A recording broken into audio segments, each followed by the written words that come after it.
I think we're kind of in the golden age. Do you feel like this is a sort of new meta that's formed? Somebody in the Discord could do all of that and still have no wish list because your game just doesn't have it.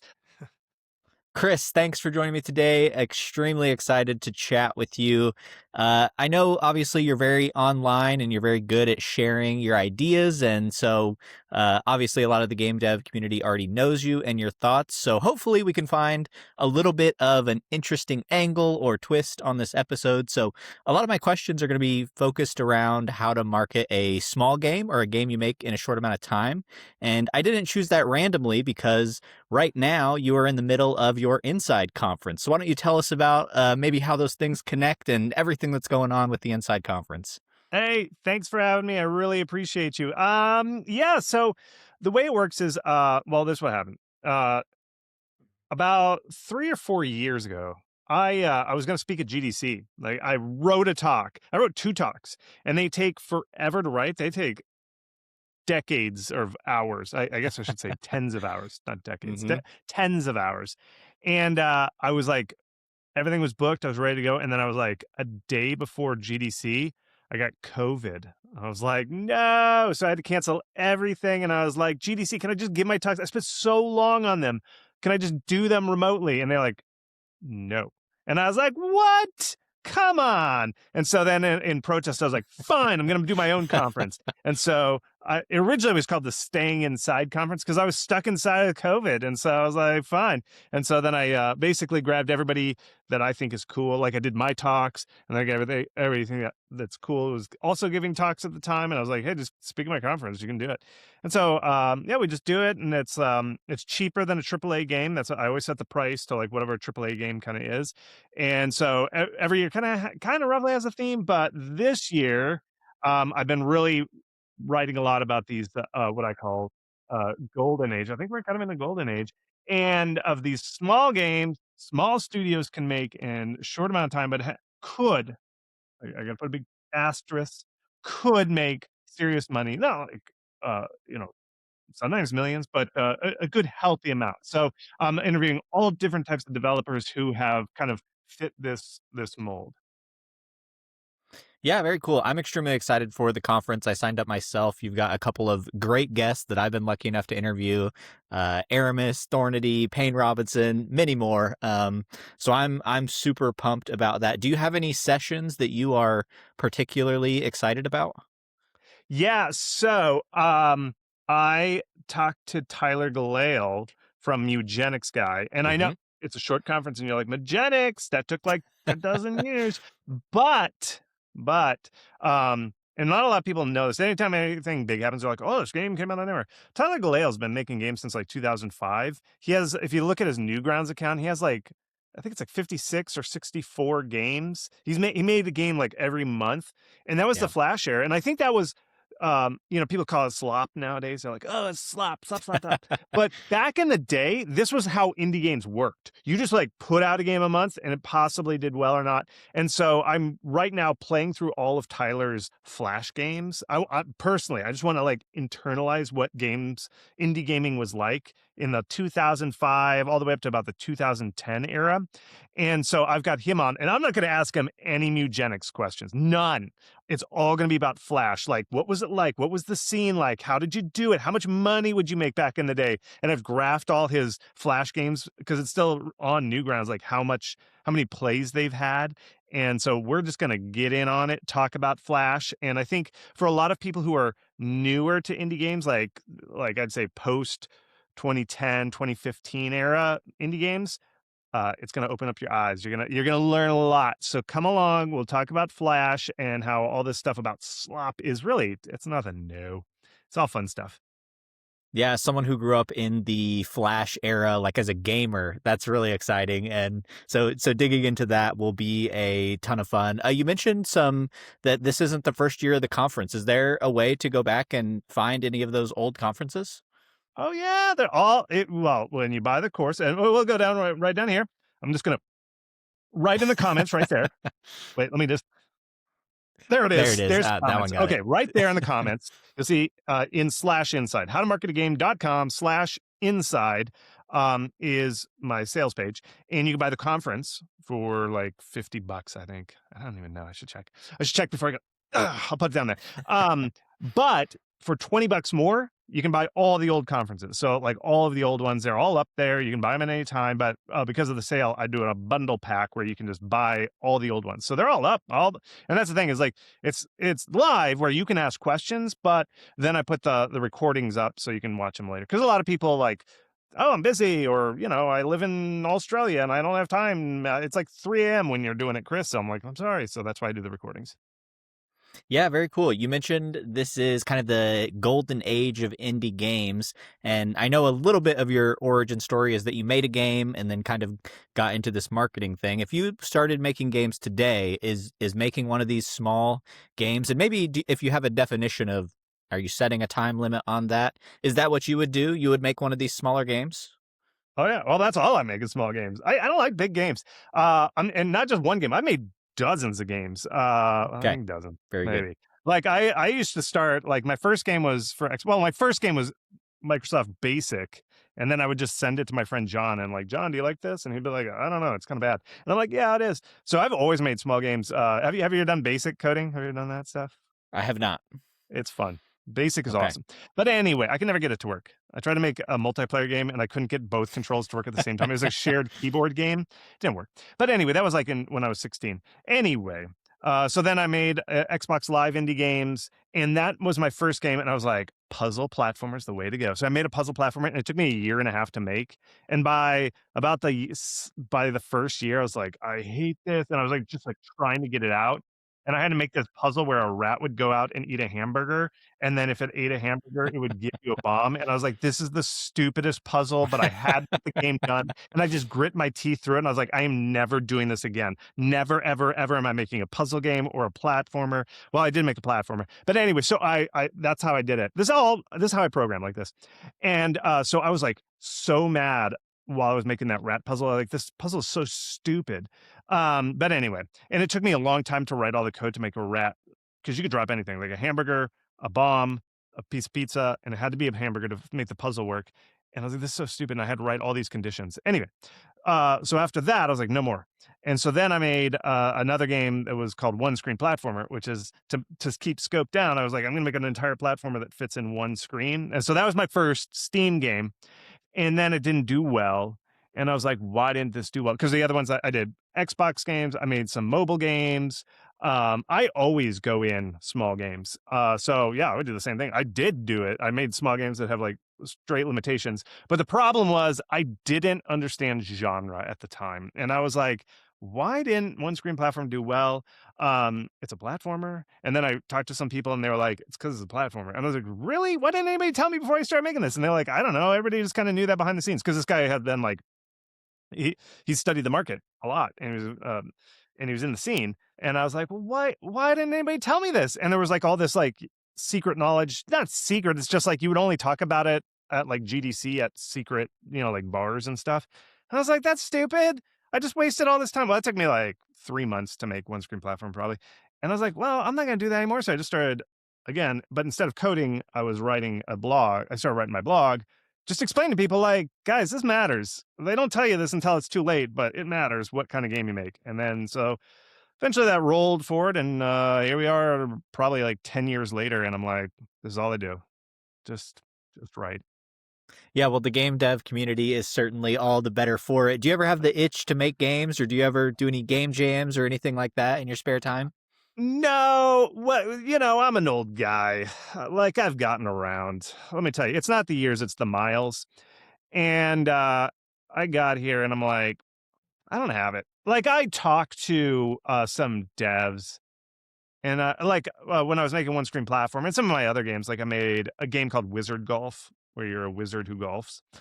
And I sent it to a developer and I was like, hey, like a famous dev local, not famous, like medium famous. I was like, hey, can you just give me some feedback? And I thought he was going to say like, hey, level 4 was fun. Level 6 was not as fun. But instead he gave me this long, long list of all these little minutia things. And he was totally right. And I was like, this is what it takes. And I think new time devs don't realize how much it takes to make a game. and all the little things that you got to get right. And after a couple times of this, I'm just like, I don't have it in me. I just don't, because I realized I just don't have the brain for it.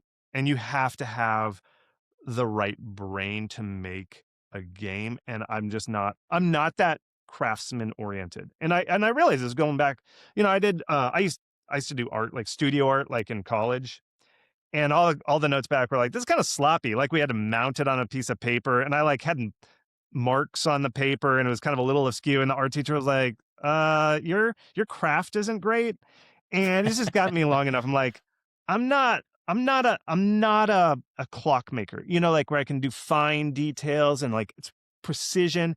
And I've just realized to make a game do well on Steam, you have to have that craft where everything is perfect, and I don't have it. I don't have the touch. My hands are like giant mittens in the code, and I'm just like pawing like a kitten at this code, and it is not good. And so then I'm like, eh, everybody wants to hear more about me doing market analysis and spreadsheets than they do want another game that wouldn't be a platformer if I were to make it. But no, I have no itch. I'm too old for this stuff. So I'm here to help you guys who are and who don't have mittens for hands on the keyboard. Very cool. Well, that's a perfect kind of segue into some of my questions about how to successfully market these small games. So to start, do you have any kind of definition, or maybe with some of these small developers that you're interviewing at the conference, is there like an average length of what you're considering a small game? What should a new developer be thinking about to make something that is actually small? Blake here. I hope you're enjoying this conversation with Chris as much as I did. We mentioned the Discord several times in this chat, and I just wanted to let you know about one really special opportunity that's coming up in that very same Discord, which you can find the link to in the description. Corey Darby, aka Thornity, who was one of the developers of a game about feeding a black hole, which recently grossed over $500,000, is giving an exclusive masterclass kind of content presentation inside the Discord. And he's promised that he's going to drop some knowledge that he has not shared on any of the podcasts that he's been on. And he's going to be talking about some of the things he's thinking about with his next game, which he hopes can reach that $1 million mark. Now, that is scheduled for May 19th at 7 p.m. Eastern. So go ahead and get in the Discord. Getting in the Discord is free, and Thornity is extremely generous in giving us this presentation for free as well. So there's literally no reason not to do it. I hope to see you there. Get in there, and let's get back to this awesome episode with Chris. Oh, here's the number one. Don't control the main character. Don't make a game where you control the main character. Mm-mm. Mm-mm-mm. Yeah, I think people think that, and they're like, oh yeah, I'll make a thing. Let me ask you, Blake, when you grew up, what were you playing? You said Flash. Did you play console? Were you a console gamer? Did you have PC? What Yeah, did you do? I'm thinking about like being in the school library in 6th grade and trying to get on Congregate and playing like, I don't know, the one that comes to mind is like Learn to Fly. You like launch a little penguin and then you buy some upgrades. It was an incremental game actually. Yeah. Games like that, like where you get online and it's in a browser, is I played a lot of that growing up. Did you have consoles growing up? I Like did also Nintendo? do consoles, especially once Yeah. I got to high school. And even before that, yeah, I had a GameCube, had an Xbox, big console guy as well. A lot of gaming in my childhood. Yeah. Did you do PC gaming like Half-Life or Half-Life 2, that kind of stuff going up? I missed all the PC gaming. I was Okay. only console or like free Flash stuff. Yeah. All right. All right. This I asked because this defines how much you have to learn about Steam, okay? Whether you're a PC gamer or a console gamer. And Okay. I find a lot of people who come from console, when I say don't make a game where you control the main character, they're like, what? How can you not? What kind of game can't you control the main character? That's impossible. But if you look at the games that are doing well, and most games that do well on Steam, you don't typically control the main character. And what I mean by that is, let's just go back to the people that you were talking to, like Thornity and Aramis and the Pain. Incrementals, what do? You just click a button. You're Yep. not controlling anything. You're just clicking buttons. And if you look at the main games that do very well right now, there are all these kind of games like there's another guy that I'm talking to, Slots and Dungeon Slots and Daggers, I think it is. Slots and Daggers. I think that's it. Slots and Daggers. Have you played that Yep. game? That No, game, but I listened to his interview with Jonas. you know what you do? You Uh-huh. just hit the thing. And you know what you do for like well, some of the biggest ones, like Balatro, you just like drag. And if you think of like Slay the Spire, what do you do? Just drag. Most of the PC crowd, and actually their stats, only 18% of people will use a controller on Steam. 18. Let me say it properly. 18% of gaming sessions involve a controller. The rest of them are mouse and keyboard. I won't pick up my keyboard because it's tied in. But so most PC gaming is focused around mouse and keyboard, and so when I say short games, there isn't a length because here's the thing is if you design the right genre, the length is infinite or nearly infinite. But the ones that are really popular are for these short games are going to be your management sims, kind of like shop managers, and you have to be very restricted. I'm interviewing somebody who's doing a management game that did pretty well. You've got some incrementals, a big one. So those are the big ones, and then now I will violate the rule a little bit and say the ones where you do control the main character are friend swap. Typically, those are, but the control is so bad that it's almost like you're not controlling a main character. And so that's friend swap. I do think horror is good. Horror narrative, which goes back to using just clicking the buttons, like, oh, do you want to explore this or that or this room? And then you just click a button. Those are big. And then kind of maybe Vampire Survivor Lights. And all you're doing, yes, you control the main character, but it's very cardinal directions. There's not a lot of like jumping and stuff. And so those kind of games are what I consider these smaller games, and they're very genre focused. And what I mean by smaller games is not they're short. It's just that the way game design is oriented, the game is replayable and most of the content is numbers that you've set into a spreadsheet that's like, like black hole or an incremental where it's like you gain it this much and then you add this new button and then you gain it this much. So most of that tuning and level design is just a spreadsheet where you're updating values everywhere. So those kind of aspects of it are what make a short game possible by a small team. So it's not that you're making a Metroidvania in a very short way. It's a very specific genre set that can satisfy this kind of place, I should say. Yeah, do you think that's because more on the player expectation side with those kind of games, or is it more just that it's so much more manageable to actually complete and balance and adjust in the dev side? Say the question again. I'm not sure if I understand it. Yeah, I guess I'm kind of saying the reason these genres that you've mentioned, where you're not moving a player, is that because that players on Steam just happen to like those games more, or is it for a small developer or a new developer they're actually just easier to make, and so you're more likely to succeed that way, or maybe it's both. Yeah, I'm going to say both. Why not both? What it is I think so. These games are very consumable. In other words, there are genres, purely culture. There's nothing there. There are genres where they deep dive, like city builders 4X, very popular on Steam. They do very well, but there's a huge lock in where when you play a city builder, you lock in, you learn every system or like a Factorio style game. And so what we find is players will specialize in one, maybe two, maybe they buy 1 to 2 a year. And so they lock in. So it's very hard, like they do very well, but they're very hard to make. And they're very, I wouldn't say they're competitive because not many get made, but the people who do buy them lock in for a long time. So there's a high threshold, I should say. Whereas my theory is that these games that I'm talking about, like the incrementals, the narrative games, the horror games. Did I mention horror before? That Hmm. is one where you kind of walk around, so you are controlling the main character. It's a first person shooter, uh, controls basically, and some of these like slot machine style games are they're very consumable. And so the fan base for that, just by culture, there's nothing, no special reason. They just like to play a lot of them. So they'll play through a narrative game or they'll play through a horror game and then want another one. And most horror games are an hour or so. And so they're all genres where the audience is very hungry and they will buy dozens of these games every year. And so they're much more omnivorous. They're willing to take a shot on a game. And so you're much easier. You have a much easier chance of breaking through because the audience is much hungrier. And this is why I call it the golden age, is because at the same time these games, just by happenstance, are easier to make. They're very well, there could be an alternate universe where the games that people buy a lot are Factorio style games that are very hard to make, but we don't live in that universe. We magically live in this universe where the games that people consume a lot of are also very easy.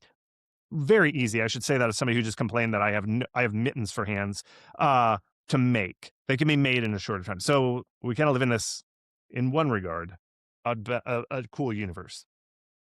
Yeah, so you've mentioned that you've, done this for several years. Do you feel like this is a sort of new meta that's formed and things have actually sort of shifted, or has this maybe always been a strategy that just the community's kind of getting wise to now? That's a good question. I think I actually don't know.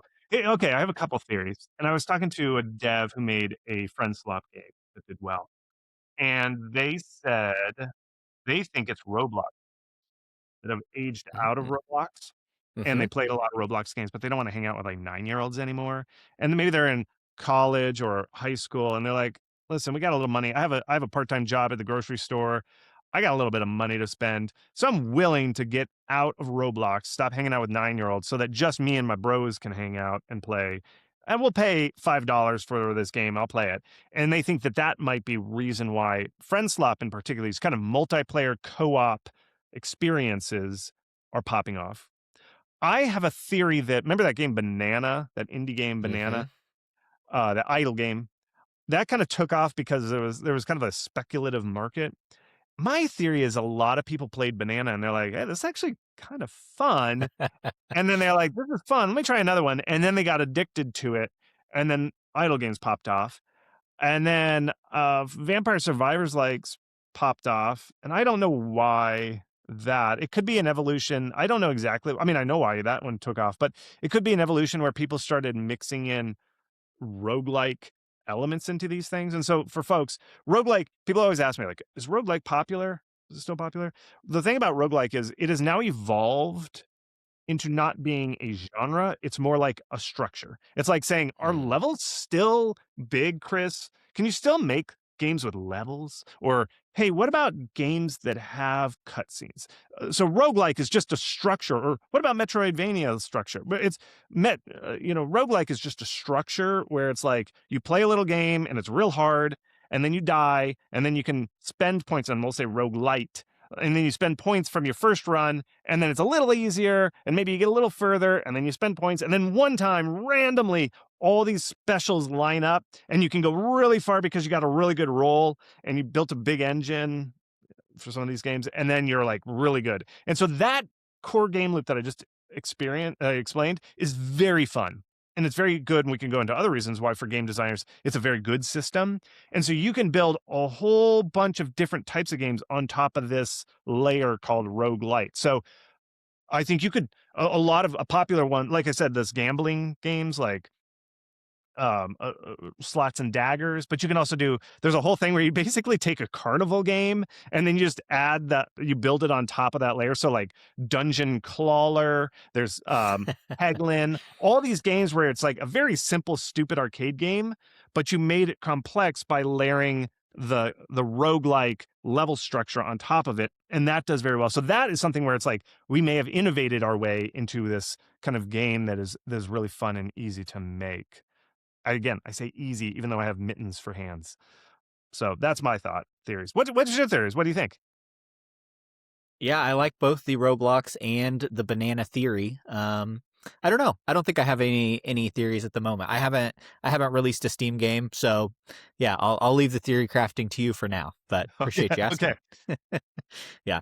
Yeah. Would you say that you would recommend developers of all level be making these games right now? Like, I mean, would you give the same advice to a very beginner first Steam game, or do you think if someone, let's say they've released two or three games that they felt like were successful, should they just continue to follow this meta, or is there any developers that could maybe be better suited to make a longer game or one of those bigger genres, or what would you say to that?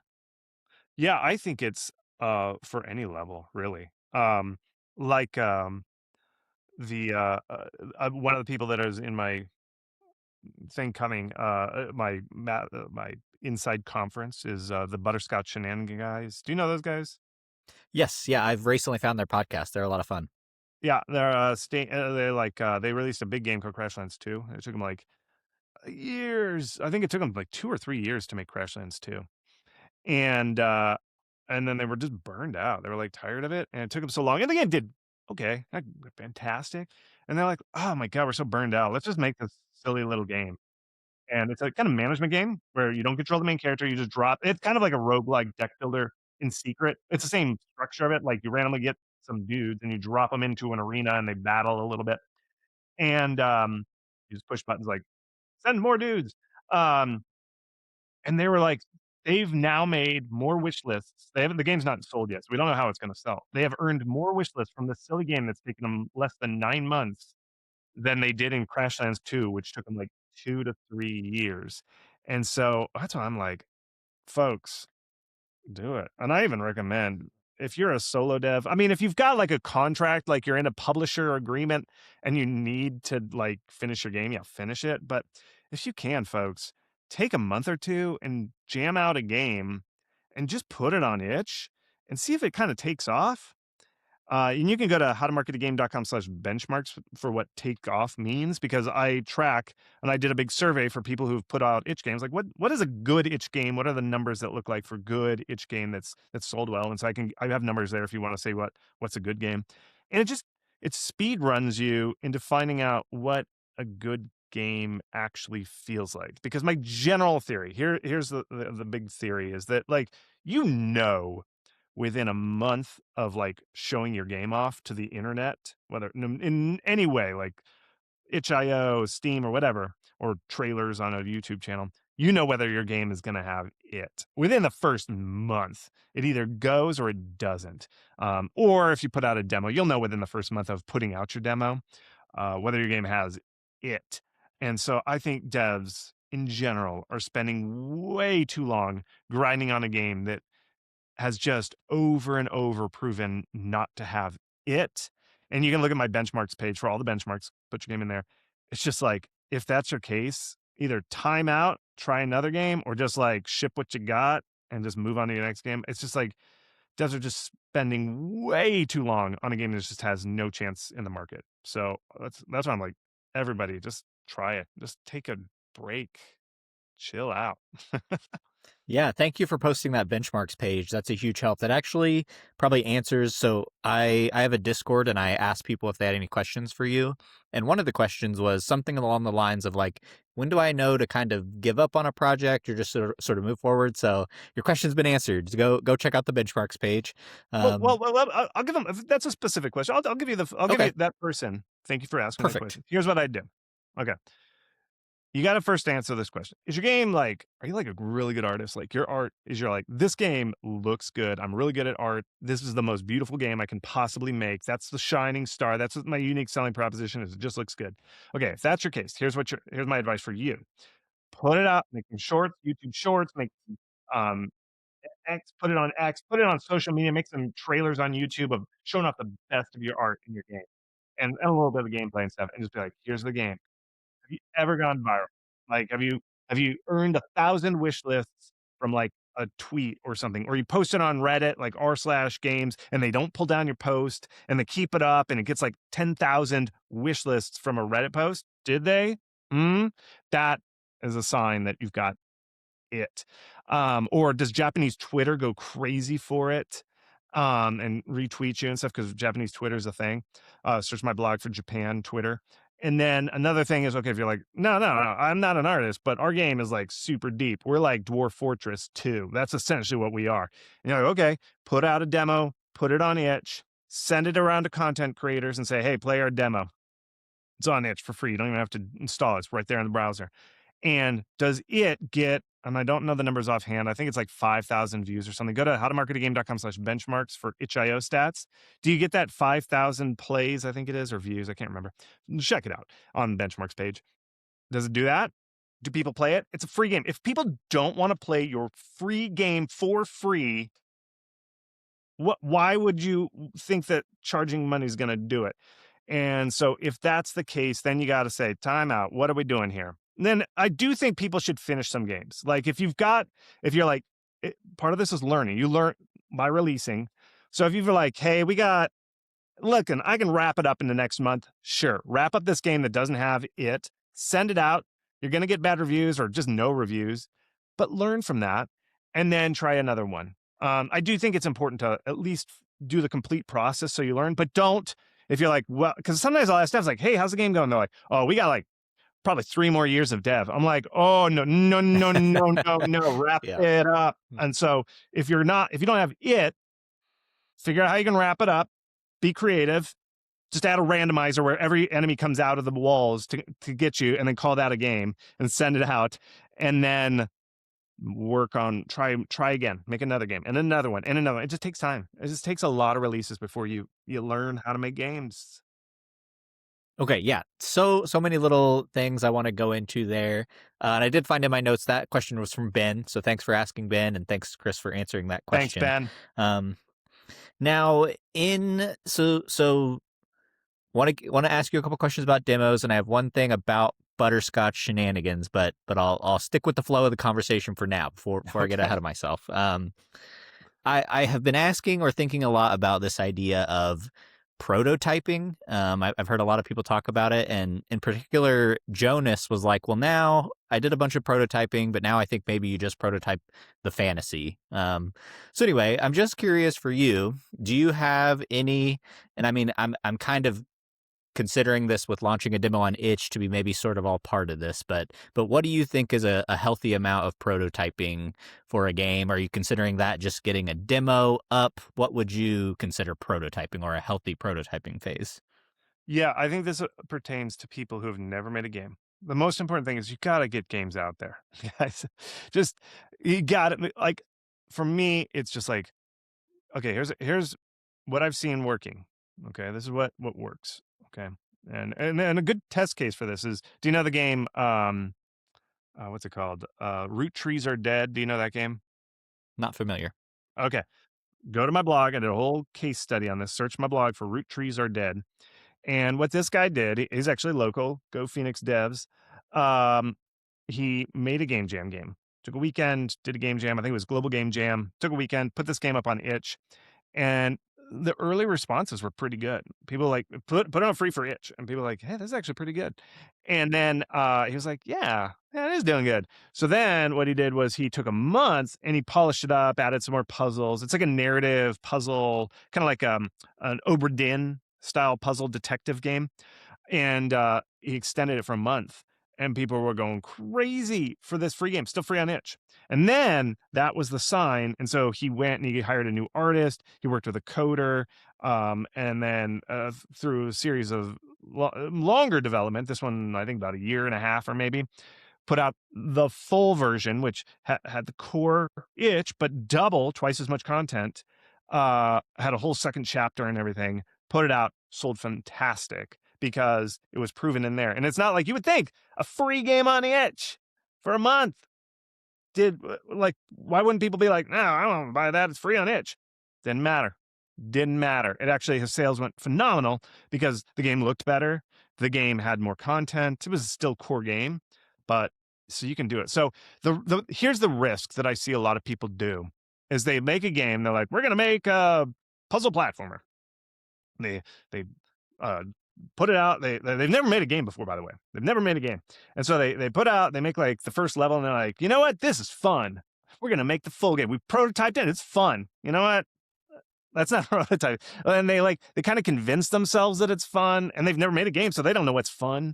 And they've never marketed validated it. Like whatever they made, it was going to be considered fun. Like this prototype's fun. Let's develop the whole thing. My better recommendation is, again, try the game jam plus 1 month and do that 3 to 4 times. Put that all up on itch, and then whichever one does the best. You've now spent like 4 months doing this. Whichever one does the best, and you look at the views and you go to benchmarks page, make that one to a full game. You've now validated. It's not that still might not have it, but y'all have to just make games, okay?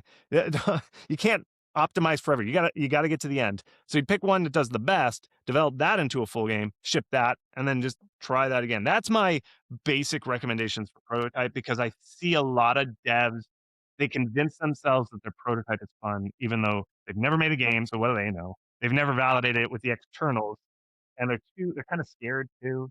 We haven't talked about that, but that's a big thing. It's like, "I don't wanna put the prototype out," and so they're scared because somebody's gonna look at it and like, "This is crap," and then they're gonna, like, hurt their feelings and they're never gonna make a game again, which is a understandable fear, but they hide that fear into like, "Well, I don't wanna share it because then it'll ruin the surprise, and, and then people will know it and they won't buy it on Steam." That's none of that is true. You just gotta ship. And so, put it out there, make it public, let people play it. Yeah, let's assume that someone takes your advice. They make 4 prototypes in 4 months. They post them on itch, and they found their best one. They're ready to go. What's their next steps for marketing? Okay, what they do is make a Steam page and just wait. Don't publish it. Make a trailer, and then I'm going to say no publisher. Don't do a publisher. No publishers. It gets too complicated, and you're making small games. Even though you've picked your prototype, I'd still say make this game in 9 months. We're going to say 9 months. Just pretend 9 months, okay? So you've made a trailer, and what you do is you reach out to as many. I've got a festival page, howtomarketagame.com/festivals, okay? And you're still sitting. You haven't made the page live. I've got this howtomarketagame.com/festivals. Boom! I just dropped it in the links down below. And just look for stuff. Usually it's like there's a month of the game, like in other words, like the festival's coming in a month and they're asking for people to apply for these virtual online festivals. And you say, hey, we're going to announce our game. Let's just say this all happens January because this makes it easier. So January, let's pretend this is happening in January and you're going to ship the game in September. That's 9 months. Okay, so let's pretend that there's a festival in February that's put on, and they're open for suggestions. You say, hey, February, I'm going to announce my game. Here's a picture of it. We'd love to be in the festival. You would be the one to have the announce. You would announce it. And then you wait and you hope, because you validated with those play tests, that it's fun and it's beautiful or cool looking. It's a neat idea. And it doesn't matter. I know I'm saying like you get the exclusive announce, and you're like, but you just announced it on Twitter or on Itch. No, no, no, no. That's totally it's just totally separate thing. You're like, we're announcing the Steam version. That still matters. That's still impressive for festival organizers. You don't even have to mention Itch. You don't even have to say it existed on Itch. You can just say like, we got this new game we're going to announce on Steam. Nobody checks, first of all, and it's not that you're lying. It's just that it's a whole new thing. Hopefully, you get an announcement and you launch your Steam page the day the festival goes live, and you also reach out to IGN and you say, got a new trailer. Would you like the exclusive? And then you send it and they might be like, it's not that good. Let's put it on Game Trailers. They put it on Game Trailers, which is lesser IGN's YouTube channel, and get some visibility. And then you reach out to the Japanese Twitter, and you go, "Hey, Japanese Twitter, this game's awesome." It doesn't matter if it's localized or whatnot. Japanese Twitter loves cool stuff. They have very good taste. If Japanese Twitter doesn't pick you up, your game might be that. All of that stuff, get a big bang right at the front. Hopefully good stuff happens. And then you go from there, try and get your demo out. From there, try and get your demo out soon. I would say like at least by March, if we're doing our January to September. Get your demo out by March. Again, try and do a festival announce with your demo and say, hey, we got this demo. It's going live for the first time. Would you like the exclusive to get us into this festival? Hopefully they do. Reach out to a bunch of content creators. Launch a demo with content creators. Hopefully it's fun. And then you just ride that wave for as long as you can and then pop out the last Next Fest before you launch, which if you're launching in September, that would be June. Hopefully by June, you got a pretty good demo that's been out. Launch a demo update your demo, put in Next Fest, again, do some of that stuff, get into the June Next Fest, pop that out, and then fix your demo some more, do some more content creator stuff, and then launch in September. And that you could do all of that. Somebody in the Discord could do all of that and still have no wish list because your game just doesn't have it. Like you applied for festivals, you applied to content creators, and you did all that stuff and nothing happened. You say, I learned a lot and I had fun along the way, and you do it all over again. It just, folks, your first 5 to 10 games are going to suck donkey. It's going to be the worst thing, and you just got to get through it, and you got to do it again, and you got to get back up on the donkey or the horse, whatever metaphor we want to do, and you just do it again and again. And this is a long game. It took Tyler Galeo 56 games to do this. 56. Now his games are very smaller than that. Yeah. He knocked him out in a week, but you got to get some games out. Well, there's the game plan, guys. Get after it. Do it. Just Let me do it. I'll see you in 9 yeah, months. let me put on my skeptic commenter hat that I Okay, wait, let me put on occasionally my get in my glasses for that. comment section. Yep. Let me do that. There we go. Very good. Very good. There will be someone that says, well, you need a following to get wishlist on Steam. So, does a following even matter on Steam because it's algorithmic? Does it actually give you a boost? Does it matter at all? Do you need it? Do you need a following to get started? Actually, that wasn't. I was expecting a little harder criticism on this. Um, no, you don't. You don't need a following. It doesn't matter, especially on social media. Social media has now drifted away from having a following. A following helps. Don't get me wrong, but it does not. And this is part of the reason why I say make some more games. You can. It is not necessary. I always mix up my necessaries versus sufficients, but it is not necessary. You can do very well with no following. However, I have found when you have a bigger following, like part of my benchmarks, somebody always asks, what about my first 2 weeks? How many wishes should I get in my first 2 weeks? Um, I did a study, and you can look it on benchmarks. I think it's called First 2 Weeks. I found games that had developers who had previous releases overwhelmingly, like the games that had the best 2 weeks, all were subsequent games, like their third or fourth game. So if you have released other games, yes, your first 2 weeks will do much better on the averages than most games. But that is not if you make a crappy game 2 weeks before, like if you have made a crappy game and it's like your fourth game, still it's not that great, like having that first 2 weeks, and it's not a death sentence or the answer to have that first 2 weeks be good. It doesn't matter though. Your following is not necessary. You know, it is a good game. Unfortunately, we have to make a good game. I wish we didn't. I wish we could make the worst game possible, like we'd just crap out and then have a big following. It doesn't work. Steam is based on people liking the game, so unfortunately we have to make a good game. But following doesn't matter. It can help, but not necessary. Okay, yeah, thanks for clarifying that. Just to back up a little bit, you mentioned that before you even hit go live on your Steam page, that you should have a trailer. Do you have any tips for what actually makes a good trailer? How would one begin? I feel like that would be a difficult task to make one good if you're not a video editor. I mean, if you're a game dev, you can figure it out. But what tips do you have for making a good trailer? I don't. Well, like I will. I'll make some stuff up for you. But go to Derek Liu. He's got a great. I think it's just derekliu.com. Just Derek Liu trailers. You'll find him. He has a good blog and some good advice. But generally, the mistakes we always see. Derek and I, we've done several talking sessions. Derek and I have traveled the world together, teaching people how to make games. Um, Here's the big ones that we always yell at people for. Slow intro, where it's like a slow battlefield, and you're like, in a world where the 7 keys of Van Tuzler have fallen into the wrong hands, Lord Higginbotham, keeper of the flame of Venturnia. And it's like, oh, yeah, yeah, yeah. And it's just like slow pan over a battlefield. Cut all that stuff out. Just lop it off. Just go into anything and just cut all that stuff out. No logos in the beginning. Show gameplay right up front, where it's just like, oh, gameplay that identifies the genre. Like, oh, I'm clicking to increase stuff. And then after that, after those big things, I'm a complete loss. I don't know how to make trailers. But what I would recommend, here's what I would recommend. Cheap way so that you don't know. Pick games that are very similar genre to yours, okay? And if you don't know what your genre is, and you're like, but I'm not a genre, I am all the genres. Okay, you got bigger problems. But anyway, so you gotta know the games that are near you, and here's what I would do.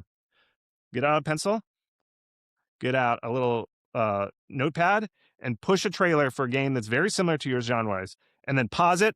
Every time there's a cut, pause it, write what the cut is, what's happening. Play it again, pause it, and the next time there's a cut, write down what happened in that seconds. And then just mirror the speed of the cuts and what's happening, and go for the good ones, go for the good games, and just note and observe what is in that trailer. Just do it. Do it. And don't pick a AAA game, because AAA games are playing on a different game than you are. Pick a trailer that is what I say, which is no logo in the beginning, no slow opening, right into gameplay. Pick those trailers and do this activity. And you're just playing the childhood of game of what is different, and just copy. And I'm not saying literally copy, but the genres, have a template, and it is not bad to kind of copy that template. For an example, horror games, indie horror games always start with this. You go, and it's a camera of a player going, and then it goes Yep. whip pan. You do a whip pan, and then it shows the monster like, oh, and it like breaks through a door and goes, oh, the monster does. And then whip pan back and go, and then it like a tentacle hits you in the face, and then it's the logo of the game, and it says like, like squid monster coming soon. And then you then cut and you show a little bit slower and you show the rest of the game and how the different things are, like whether there's puzzles in the horror game or whether you're like blowing things away. It's like a gun based horror game and you're showing those things. That formula is awesome. And that's where you write down the times. Like, how long do we show the guy going, ha, ha, ha? When does the whip pan to the monster happen? How long do we show the monster? That's what you're taking notes on. And it's going to be arranged, but then that's what you do. And I think too many devs, they think that they're inventing the wheel, but you really aren't. That's part of marketing is it's a lot of just confirming what people already intuitively know. So horror fans are like, it's those things. Okay, what's the monster? Oh, I see the monster. Okay. There's puzzles. Got it. Okay. Yeah, I got it. And that's what you're doing with marketing. It's not, you don't win by being the most original. And I think that's the biggest thing indie devs have to learn for the first time is like, you aren't a special snowflake. You're kind of like getting in line and you're like, I'm this type of game. It's not until you're very advanced in your career, you're like a Tyler Galale who has made 56 games, that you can be like, you know what, I'm going to overturn the apple cart and really change things. You got to know your place. And it's like you're a first time dev making a game that's in a genre that's established. Follow the tropes. Just follow. I know it's boring. I know it's not fun, but that's what it takes. I'm sorry. I hate to be boring. Yeah, no, thank you for that. All right. So at this point, someone has validated their idea on itch. They made a Steam page. They stole a great trailer like an artist. They're going to get into some festivals. And then now I do have a couple questions for you about demos. I'm wondering, I've been thinking about this idea and maybe it's just in my head and not a real idea. So this is why I wanted to ask, but Okay. is there anything that is like a sort of demo velocity? Like, is it better to wait with a demo to launch it on Steam during Next Fest to try to get the most eyes? Should you just make it as early as possible to make it as good as possible going into Next Fest? How should I be thinking about maybe optimizing my demo? Okay, you want to get that demo out as soon as you can and still have quality. Now, this is a hard part. And this is when I say with quality, people ask me, I don't know if my demo's ready yet. And it's like, I don't know. Not until I play it can I tell you. And I'm not doing commission. Like, don't hire me. Don't ask if you can hire me to look at your demo or say, Chris, can you look at my demo? I don't have time and I'm not accepting commissions. Ask a really cool dev friend who's made games and released them, just like I did. When I remember I said, I sent an email and the guy had like 1,000 edits to make. Once you've done that to a cool game dev friend in Blake's community, you can do it in Blake's community. Say, hey, review my demo, and then just give him a private build. After you've made all those changes and as good as you can make it, then put that demo out. And what's good, you just learn that after making a lot of releases. I can't tell you, there's no clear formula to do it. You got to learn what's good and bad. And so you take that and then you put your demo out. And I do not, again, on the benchmarks, howtomarketatgame.com/benchmarks, there's one for Steam Next Fest. And we have found the best correlation to success in Steam Next Fest is how many wishlists you have coming into it. It is not velocity. A lot of people are like, well, I bet it's velocity. That's the number of wishlists is old. It's now velocity. I've tested it. The correlation is stronger to the number of wish lists you have going into Next Fest. Now, the correlation is it's still big, but it's slightly less for velocity. But you have to remember, correlation does not equal causation. Somebody's going to write that. Correlation does not equal causation, but typically what will happen is a game that has a lot of wish lists, they probably know what they're doing, and they probably know how to market their game, so they also have done where you go into Next Fest and you hit it hard with a lot of promotion, so you get that velocity going into Next Fest. So they're both correlated, both velocity and wish lists. But basically, those you don't get to choose. It's not like when you submit to Next Fest, it's like, do you want to come in with velocity or wish lists? Huh? No, they both come. If your game is good and hot, you both have a lot of wish lists and you have a lot of velocity. And there's survivorship bias here because you'll see a lot of people like, oh, wish lists are old. I went in with 0 wish lists, but I had a lot of velocity. Well, let me tell you, I've seen the data. There are lots of games that went in with low wish lists and they had a little bit of velocity and it did nothing. It is the number of wish lists. Don't let people on Reddit tell you like, oh, the new thing is velocity. It's not. It's not. I know there was one game that did it and not there. And you know what kind of game that was? An incremental, Hmm. because it's a Yep. hot genre. But anyway, so and we have found, and in the benchmarks, you can map it out. I have seen like how many wish lists you have going into Next Fest, and I can tell you the range of how many you're going to get in Next Fest, and it's very accurate. Like I've seen so many people like, yeah, I just followed Chris's thing, and they plugged in our numbers, and we hit right in that range. So the thing is, you want to get your demo out nice and early, so you build up that wish list, a big wish list amount, so that when you go into Next Fest, you're coming in hot. And the thing is, when you get a lot of wish lists, you're going to get a lot of content creators who have played it to get you up there if your game's good. You can go back to those people just before Next Fest and say, we're going into Next Fest. You loved our game 6 months ago. You're going to love it this month. We've added every change that you recommended. And we even added a little special character for you. If you hit the keys 1, 2, 3, 5, your character is in the game. And then they'll be like, oh, cool, let me play it. Don't actually do that, folks. I mean, unless your person's really big. But anyway, so then that person plays you just before Next Fest, and then you get good. So that's how you do Next Fest. Okay, so the bonus of posting the demo early is uh is it just because content players can play it, or do pages with demos just naturally get more wish list? There's many reasons.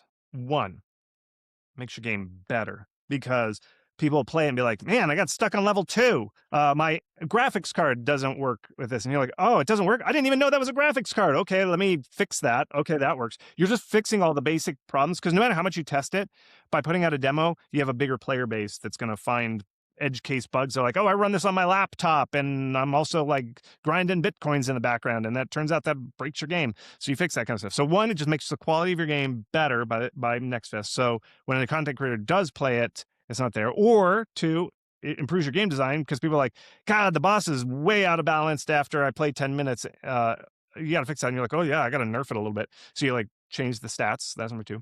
Number 3 is content creating, getting covered by a content creator is a long-term game. It's very slow. Like you put it out, like they've usually scheduled their content out like 2 to 3 weeks. And so when you reach out to them like, hey, do you like to play their game? They could like your game. They're like, that game's great, but I'm already booked and I've recorded and edited half the video. So you're going to get in line. I'm not going to play your game for another like 3 months. And they don't even tell you that. That's just what's happening in real time. They don't email you back. They never do.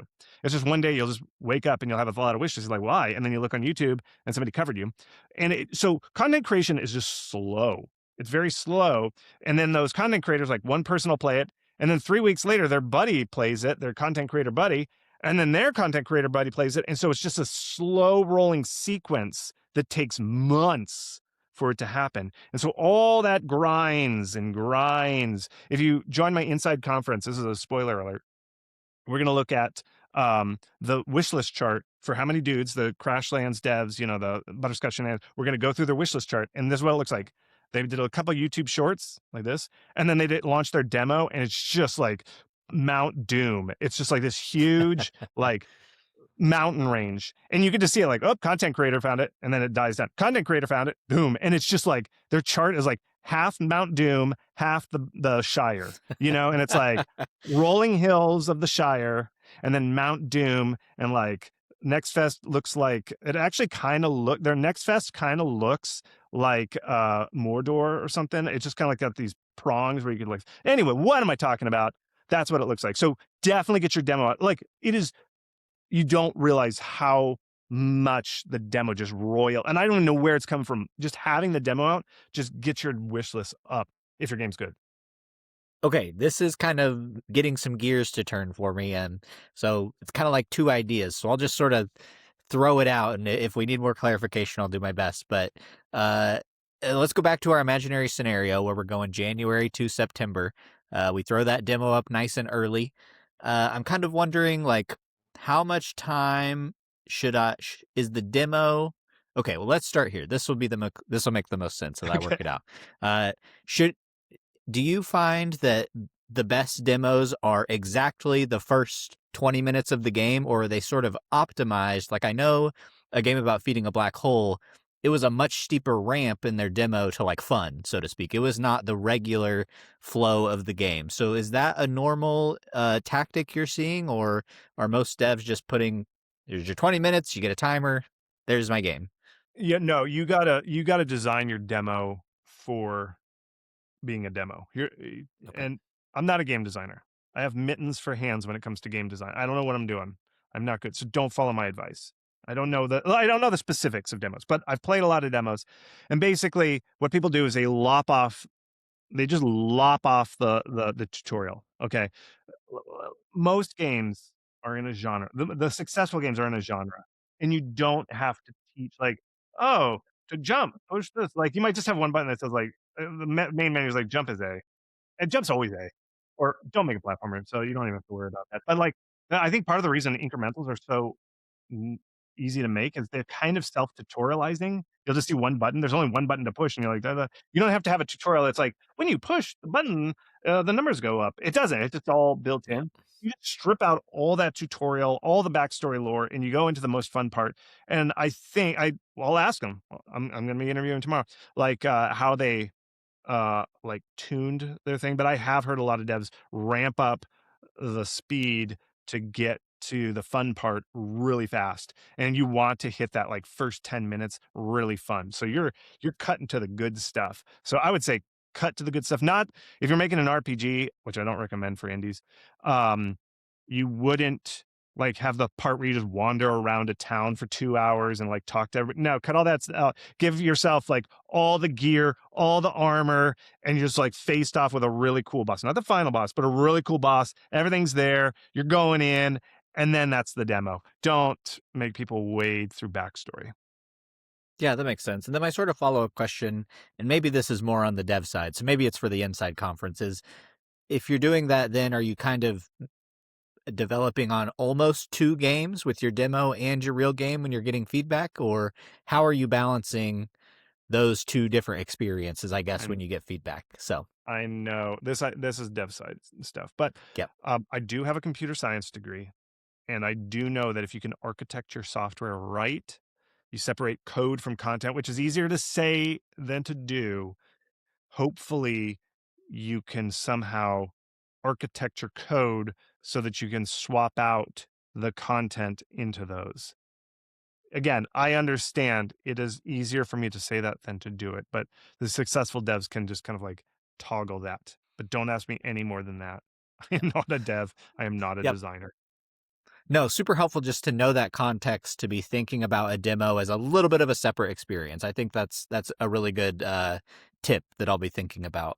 But circling back to our butterscotch shenanigans kind of idea, because it's related to demos, they had talked about on their podcast, and I was just curious if you had seen this kind of change in data. So they were saying that with Crashlands 2 in Next Fest, they had a big spike during Next Fest, and it was like really good. And that was kind of it. And then their most recent Next Fest experience with How Many Dudes, it was a little bit lower experience during the Next Fest than Crashlands 2, but they hit the top 50 demos afterwards. And that was like the biggest spike of all. So is there, and they were sort of expressing that felt like maybe because Next Fest is so well known now that it's a little harder to get as much exposure, but that if you can hit that top 50, then maybe it's better than it's ever been. Is that something you're seeing? Yeah, so I've been following NextFest and tracking data where a lot of my data comes from I put out a survey, I say like, how'd you do in NextFest? People send me their wish lists and I just go get this data. So I've been tracking it basically since the first or second NextFest. I can't remember. So I've got like 5 or 6 years of data because the first NextFest, I think it was like 2020 or 2021. It was like a COVID response. So I've got the data for years. And basically what happened, and we might talk about this in the thing, and they've shared me their data for Next Fest. I asked them, I was like, I heard your podcast. They gave me their data. What happened, and this is kind of weird. And we have to be very specific about the numbers. What they were talking about were the number of impressions. And Mm, what happened, and I did analysis October. Okay, so let's see. It was October 2024, and the one just before that was what's the one but just before what, June. June 2024 was an abnormally huge year in the amount of impressions they gave out. Okay, and I believe Crashlands 2 was in the most awesome Next Fest that there's been, where they just were I giving see. out ability, and it was actually very lopsided to top tier games. And I think Crashlands 2 was in the top tier. And I think Valve was like, whoa, whoa, time out, time out. That's too much visibility. We gave it too much visibility. It benefited the top tiers too much. And so they cranked it back. And October, the very next Fest in my data, I can see they cranked it way back. And simultaneously, Next Fest October 2024 was an abnormally full year. For some reason, I don't know why. 3,000 people did October 2024. Oh, which was abnormally huge. And so they reworked their algorithm. I think October 2024 was the first year they did this machine learning algorithm where you get visibility 2 days and long. And October, if you look at it, there's a huge divot in October 2024. It was just like they got the algorithm wrong. Team got the algorithm wrong. And so a lot of games are like, man, it's terrible. And then the next one, you could tell algorithms kind of changed a little bit and they cranked it back up and it's rising again, where every year is back up to the numbers. Now, if you look at here's what we've determined is what Crashlands, and I'm going to talk to the devs. I just saw this all in the data, and I haven't talked to them because I haven't talked to them about the data that I found. But what my theory is that last one, June 2024, where they did Crashlands 2, huge number of impressions. They basically, both years, both with How Many Dudes and Crashlands 2, they got basically the same number of wish lists from Next Fest, which was about 15,000 wish lists. But on Crashlands 2, the number of impressions were huge, like 10 times as much. Wow. And what this means to me is same number of wish lists, but Crashlands 2 had very high impressions. And so they were thinking, man, we just don't get as many impressions anymore. This sucks. But me, being an optimist and a weirdo, said, actually, the algorithm was tuned to better distribute the Yeah. impressions. So when you think about it, 1 out of 10 people saw Crashlands 2 and was like, that's my game. I'm going to wishlist it. But now the algorithm has tuned so that it's more directed. It's like a laser beam, whereas before it was just giant like flashlight shining visibility on everybody. Now it's a laser beam, and so it's a much more effective algorithm now. So their wish list rate is the views to wish list rate is much higher as a percentage. And so it looks their first take was like, oh my God, we're not getting any impressions. But it was more concentrated. So anytime, folks, and this is the thing, it's always more complicated than Reddit says, or a YouTube video. A YouTube Yeah. video is like, there's a guy like this, and he's like, I didn't get any wish lists. And then you dig into the Yeah. data and you look at all this analysis and trend lines and all this stuff.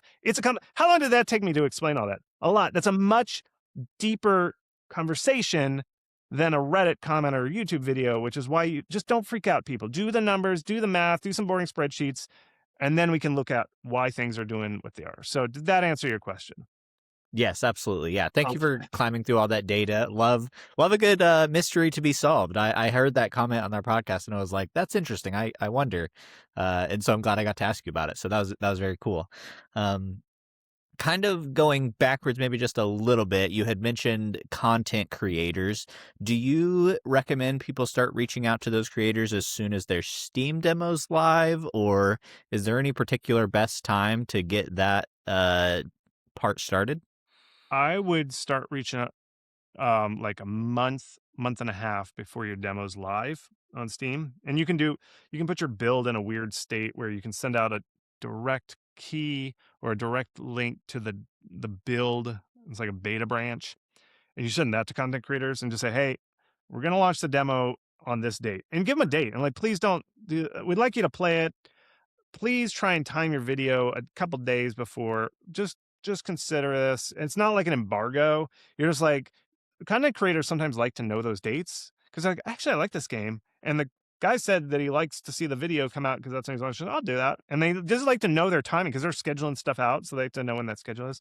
So I would reach out to them a month or so ahead because again, remember that schedule I said they've got a little schedule videos in the pipeline that have been edited, finished, and they're just slowly rolling them out. So yes, month and a half before. Okay.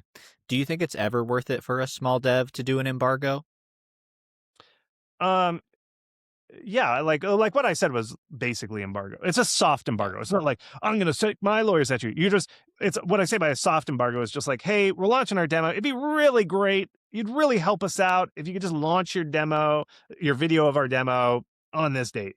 It's not like if it comes out a month or a week before, it's not like you're going to like sick the lawyers on them. You're just like, come on, it would really help us out. So don't get too crazy, kids. Yeah. Fender from the Discord was curious if a small game could be successful without reaching out to streamers. If your game is super pretty, like if your game it looks amazing, like really really pretty, but uh, I don't I don't know why you wouldn't want to like the way it happens. So you'll sometimes okay. So I don't know how to answer this, Mr. Fender. Here's what happens, and this is I see this all the time in the data that I'll scrape on Steam. You'll see a couple games that you'll always hear these people that go, "Oh, my game failed at launch, but then it took off later." And they're like, "Oh, really? What happened?" And it was the content creators found it after launch, and the person did no outreach ahead of time. And so what the game looked like, and there was like a Korean game that was launched in Korean only. It's called Terminus Zombies. It was only launched in Korean, and for the first like 6 months, it had nothing. And then they translated it to English, and then streamers found it, content creators, and then it just rocketed up. And people are like, see, you don't need to have a wish list at launch, but that's looking at the opportunity cost because they could have, if they had done a proper outreach and shopped it ahead of time, they would have benefited from all the things that you're paying for with your 30% of money to Valve. You are paying for popular, upcoming, new and trending, launch discovery queue, all this visibility. And so if you're paying for that, you want to get content creators to play it ahead of time so that it's there ready so that when you launch, you get picked up by the algorithm. If you wait and you don't do content creator outreach and you launch your game, you are paying Valve 30% for nothing. Like, why? It's like if you went to an all you can eat buffet and you just got a lettuce salad and you just put like one crouton and you paid like $60 to get to an all you can eat buffet, and you went and you're like, no, I don't want the lobster. No, I don't want that sirloin steak. I just want one crouton placed on a piece of lettuce. That's what you're essentially doing if you're saying, well, I'm not going to reach out to content creators. My game can do it on its own. I'm just going to launch without content creators. So I think you should reach out to content creators because that'll get you wish lists, which then gets you triggered in the algorithm, which makes that 30% that Valve takes worth it. Um, and the other reason is, like I said earlier, it just takes time for content creators because it's just they have their own pipelines. And then the benefit is when somebody else plays, their friend sees that they did well with their numbers with your game. And so their friend plays it, and then their content creator friend plays it. It's a slow roll. So I just do it, please. I want your games to succeed. So please do marketing, folks. Do it.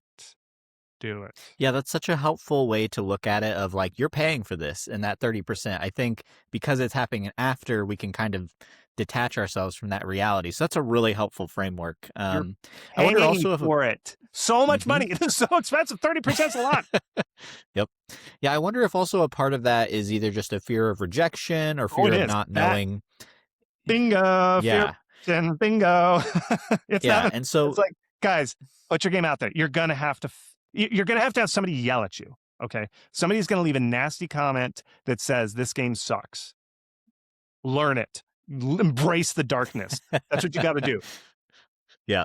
To maybe help alleviate these fears, do you maybe have a sample content creator email, or have you talked to any creators and what they're looking for? Is there anything I need to put in my email to them to Just maybe entice them to play? just make it short, folks. All these comments, and you probably know people when they post questions. The question is like this long. It's like blah, blah, blah, blah, blah, blah, all this extra. Just say like, I have a cool. All it is, I have a game that you would like. It's a this genre plus this genre or whatever.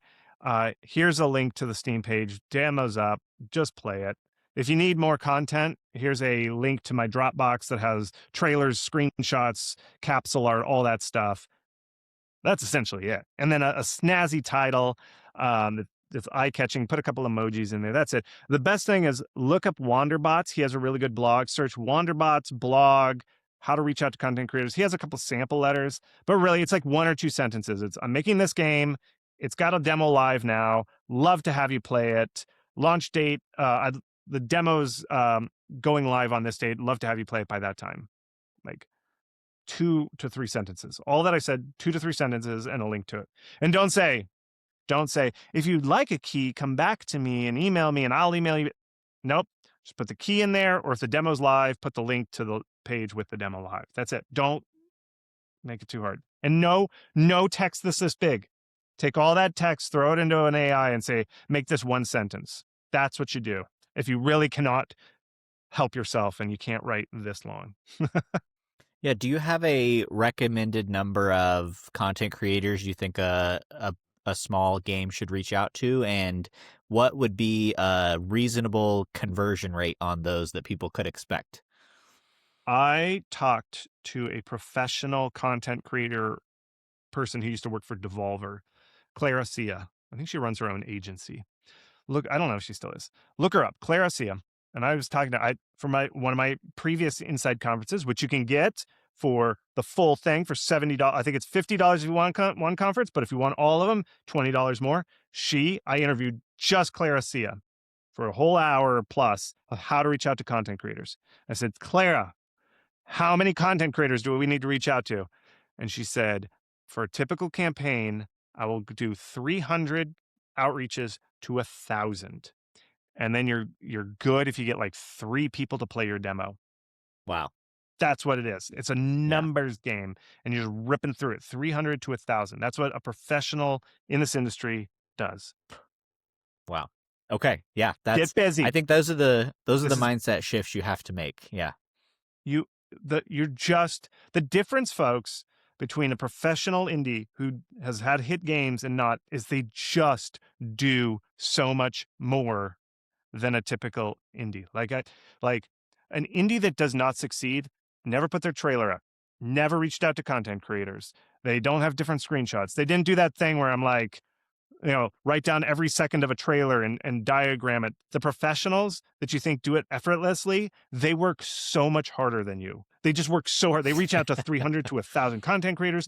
They diagram things. They play every demo at NextFest. Let me tell you, folks, when I talk to content or these hit devs, I was like, how'd you come up with that feature? And they're like, we didn't. We played every single demo on Steam Next Fest, and we took notes and we compared notes and we played these games. We played all these games, every game. They play more games than you. They reach out to more content creators than you. They do just more behind the scenes, but they make it look effortless because you don't see how many content creators they reached out to or how many demos they played. You're just not doing enough of the research, like intake. You need to intake more.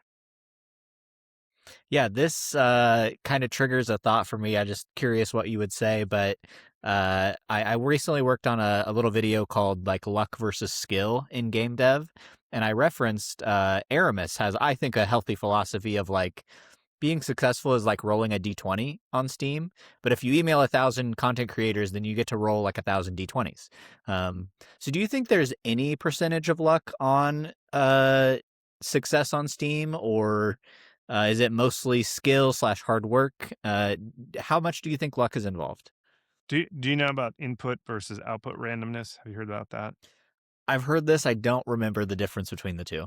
I can never remember which one's input, which one's output. But there's like Slay the Spire where you get like 4 cards and it's like, oh, how do you deal with this? That's, I think, input randomness. Output randomness, I believe, is like I attack and then I randomly get a chance at crit or like 20% damage. That's output randomness, I believe. Anyway, I believe in luck of input randomness, which is like the cards you're dealt. Like, were you born in a country that has the wherewithal and it's a peaceful country where you can build video games? And do you have a mathy, artsy brain that can actually make this? Because some people just cannot make games because their brain isn't built for making games. Did you have a brother? For some reason, so many brother teams make games. I don't know why. I did not have a brother. So I don't know. I did not get that roll of the dice. I love my sisters, but I wonder how different my life would be if I had a brother. Um, all those are input randomness. But here's my hot take is the problem with indie games is not visibility. That's my thing is I do not think that there is a lack of visibility on Steam. The reason it is so hard to do this is because it is so hard to make games. Um, and here's the thing is like your game is seen and it is played. If you put it up on itch, if you put your demo out, if you reach out to even a few content creators, they see it. And people, I heard that interview with Aramis, and he's like, "Man, if only this content creator had played my game." You know what? There's always going to be like if you reach out to 1,000, you're always going to get some content creator is going to play it. Somebody will if your game is good. But if your game's not good, I'll tell you, content creators look at every game. They really do. And there are devs or players on Steam who are nut jobs that play every game. No matter how bad it looks or how janky, they will play it. But these people are like, they love being the first person to identify that a game was a hit. And they use that as a totem. Like, I played Slay the Spire before anybody Mhm. knew about it. Those nut jobs are out there. And if they play your game, they will play it. And if they like it and they think it's good, they will tell all their friends and they will become a champion. So my theory is, which I cannot prove, all games are seen. It's just the good ones are the ones that get word of mouth, content creators playing it, just the algorithm kicking, all that stuff. Your game is seen. It's just people didn't like what they saw. And that's hard. That is very hard. And that's why I say you just got to make more games. You just got to make more games because the limiting factor is not visibility. I know it's hard to say that. It's skill and market fit. Like the game was fun and it's culturally relevant. That's better. That's better than saying, you know, um, market fit is saying culturally relevant. It fits the zeitgeist. It's cultural. It's fun. It's good. It's got decent code. It's not janky or janky enough. And that just takes skill. That is such a hard thing to do. And so you devs, you just have to make more games because you've got to get your skills up. Most devs just aren't good enough at making games. And that's why it feels like, oh, it's a marketing problem. You got to get more games under your belt to get good at this. Yep. That's the thing. Yeah, thanks for sharing that. I'm definitely buying what you're selling. Good. I like that It's theory. $55. That's what I'm selling. $55 inside conference. You already bought it. You're still buying it. So you I technically yeah. you literally are buying what I'm selling. But everybody else, down below, inside conference. Yep. All right. I have just a couple questions to wrap up, and I'll let you get back to that inside conference. Thank you. Do you have any thoughts, especially in these small games, on how to price it and how to discount it? I don't know. And my general thought is you get out the old pencil and spreadsheet and you write out, well, you type it, do it on a spreadsheet. Just all the games that are similar to yours, genre, graphic style, depth, write them all out, write out the price, find the average, mean, where it is, reviews, cross reference that with reviews and player sentiment, and then price your game 20% higher than the average because you only sell your game on discount, and indies are selling their game for too cheap. I've literally graphed this out. Look, search price are indie games too cheap, and they are because if you look at the even in without calculating inflation, the average price of an indie game has gone like this, whereas the average price of a AAA game has gone like this. Um, so you should be pricing your games a little bit higher. And guess what? And nobody wants to hear this, but if you if somebody does not complain that your game is too expensive, you have underpriced your game just by the laws of supply and demand, because half of people will have to say this game is too expensive because that's supply and demand. Yep, that makes sense. Bob, who was a fellow guest on the podcast and is in the Discord, Hey, Bob, he's wondering if there is anything a first time dev needs to focus on for post launch, and is there any? Do you think there's any helpful marketing that can be done after a game, or is it kind of like once you hit that big push, your game is your game?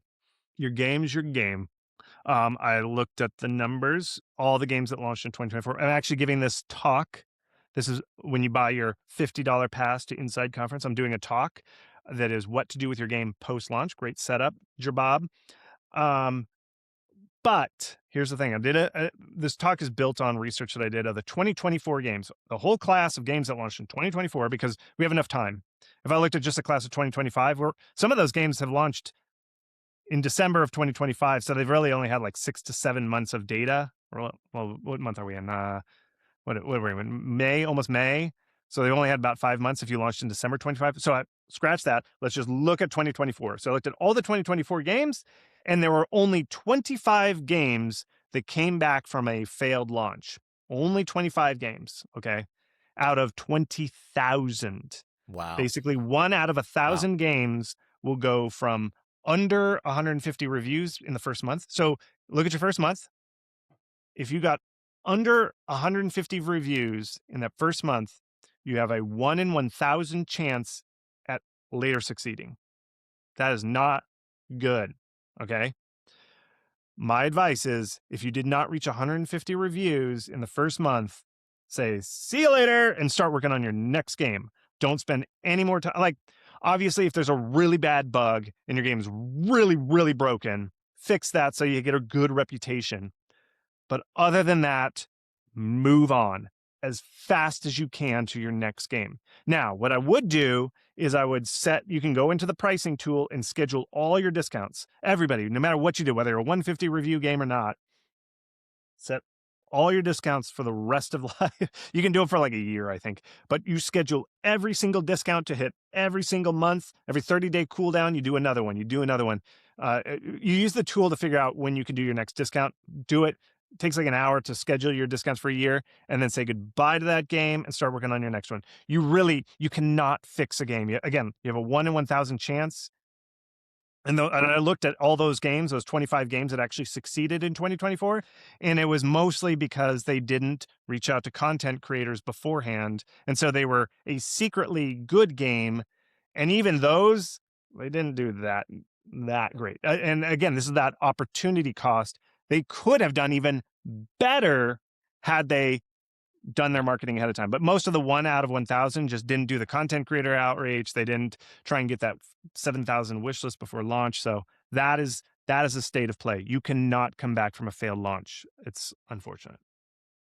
Well, Chris, this has been an absolute pleasure. Let me end you with one final question. So it's going to be a little bit interesting asking you this one. So this is the Dev Dream podcast, and I created it to inspire myself mostly, but also others by hearing what cool devs have going on. So I normally end with asking them what their game dev dreams are. So for you, in whatever that might look like, since you're not making a game, maybe it's marketing or maybe it's helping other people. Do you have any dreams in this season of life related to game dev? I don't. I'm super happy. I love what I'm doing. This is so fun. I'm living the dream. I'm living the dream. This is fun. I like it. Um, I don't know. I just think it's a good time, like a golden age. One thing I didn't ask. You didn't ask me about the golden age. The golden age thing.